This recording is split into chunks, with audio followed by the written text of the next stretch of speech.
Kelly, for the care of my fellow sheep, ba, ba, ba.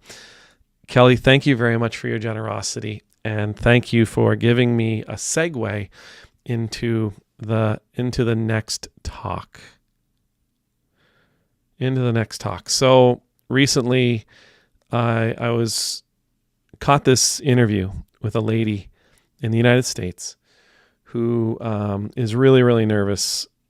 See, she has a business, and she was actually getting ready to expand her business into Walmart and Target.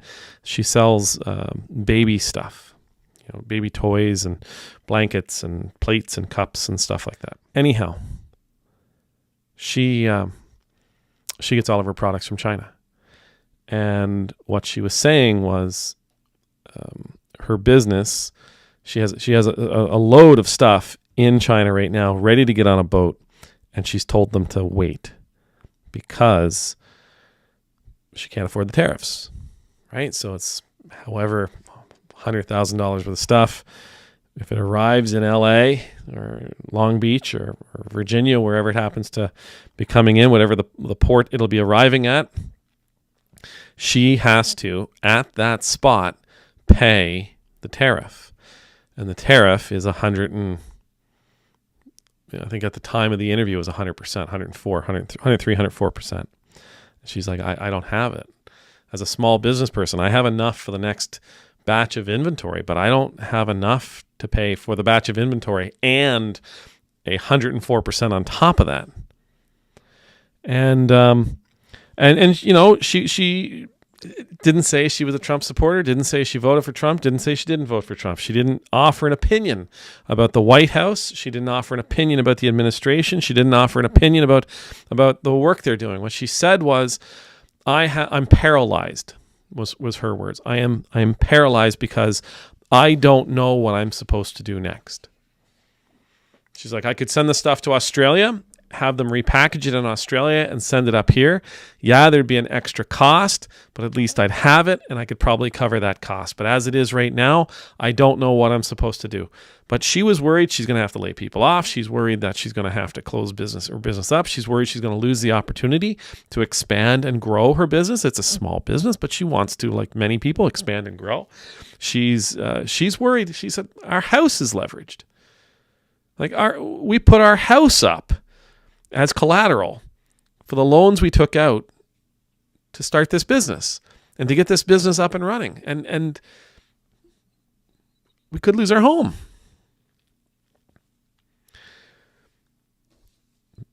But I can't do anything because I don't know what's coming. I don't know what they're going to do next. I have no idea. Will there be a tariff? Will there not be a tariff? Will there not be a tariff when the boat leaves, but there will be a tariff when it arrives?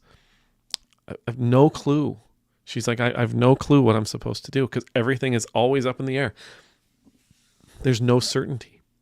She said, there's just no certainty for me to plan my business. I suspect there's others who are going through this, and as a matter of fact, there were a few other interviews that I read. A few other articles that I read about people who are going through something similar.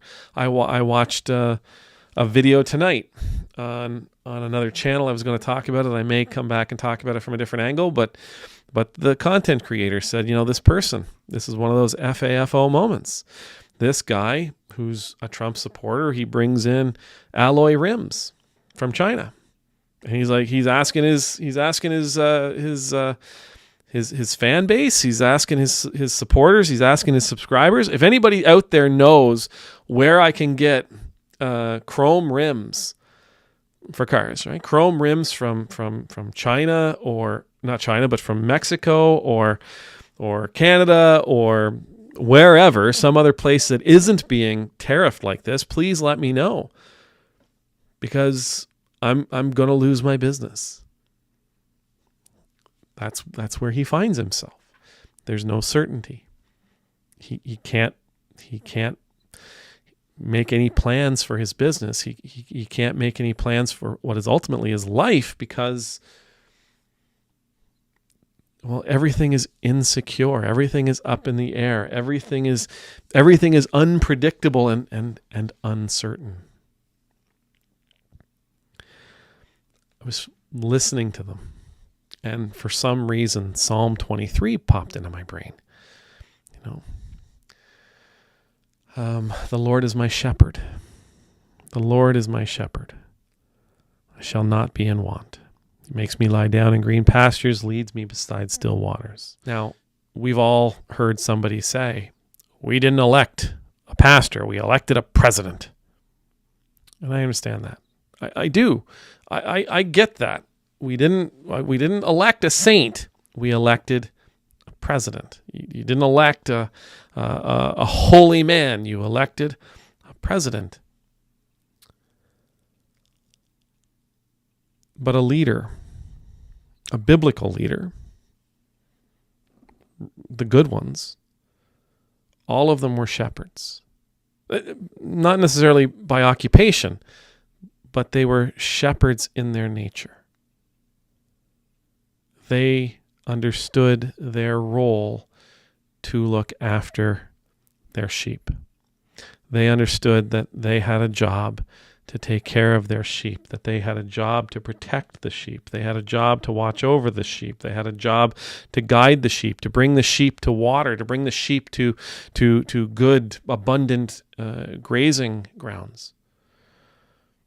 They had a job, a responsibility, a duty, a call to be the one that provided stability for the sheep. Like, sheep don't do well in unstable situations, in uncertain environments. Sheep don't do well in traumatic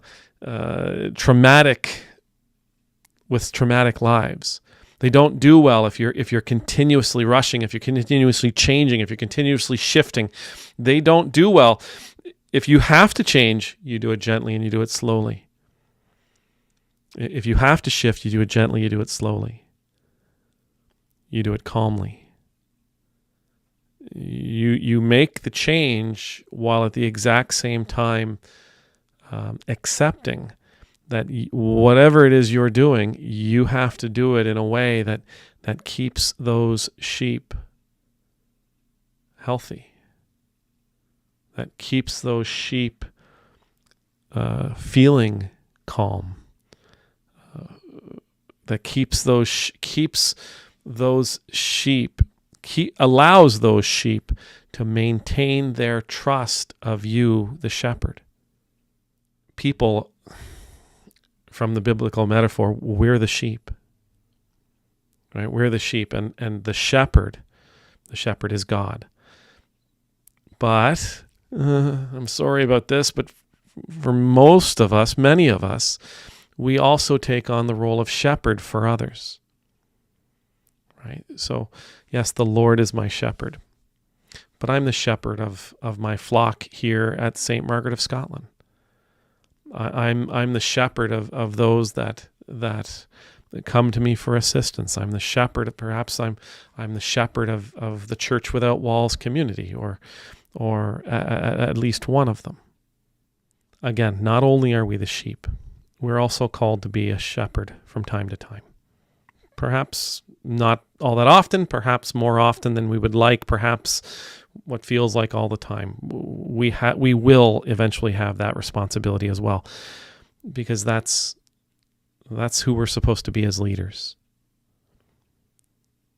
We have a job to keep the sheep provided for, to watch over the sheep, to protect the sheep when necessary, to guide the sheep, to lead the sheep where the sheep can be healthy.